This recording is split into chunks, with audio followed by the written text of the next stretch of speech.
So let's talk game number 3. It's basically a biological weapon attack. That's kind of the idea of it. And the terrorists have managed to secure 3 devices throughout the town. And based on the amount of money that they stole in the previous game, how many money bags you got, will dictate how many devices you have. So 3 bags is 1 device, 6 bags is 2 devices, and if you get them all, and the bonus objective in the armored car in the second game, then you would get all 3 devices. So they'll be in play at the Econo Lodge, at the data center, or the post office, if that's what you're remembering or know of. And also we'll have one in the bus. So these are the devices here.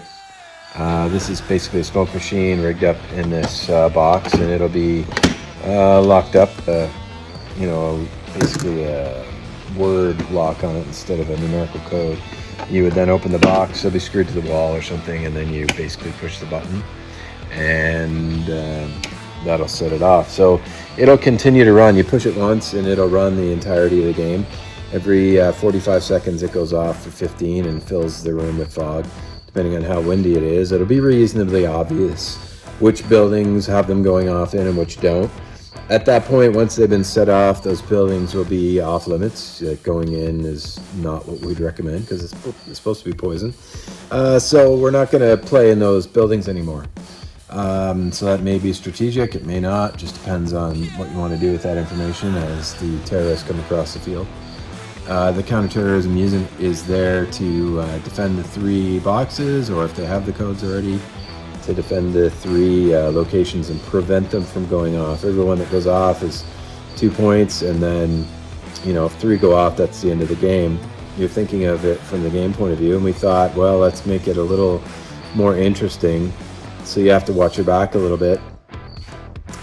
So at each tower, on the bottom level, because I think one of them doesn't have a ladder, so it'll have to be at the bottom level, we're going to put a smoke grenade in there, and we're going to draw, or paint, I guess, a line in the grass.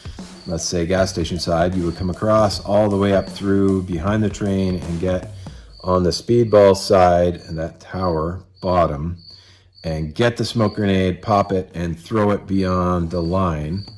And effectively what that would mean is that the enemy's spawn point is no more. So whoever's on the field, they're on the field, and if they get hit, they're out permanently, and you could eliminate a team that way. So if you want to end the game early, that's one way to do it. Yeah, I consider it slightly difficult to do that because we're on a 2-minute respawn for this game, but it might be a strategic thing to have some sneaky person, do that. Same on the counterterrorism side. If you come down, behind the graveyard there's the big tower, the 3-story one. In the bottom of that, we'll have a smoke there.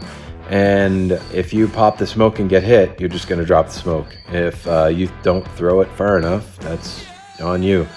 So it's just an added element to the final game to motivate people to push forward and maybe take some risks. But also, you need to be a little bit aware of what's happening on the field, because that could happen to your team.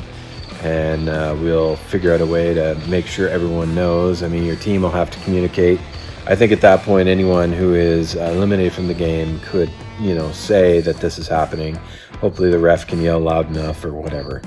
But aside from that little hiccup in how it's proclaimed across the field, I guess, to tell your teammates, that's one twist we're going to put in on the end game.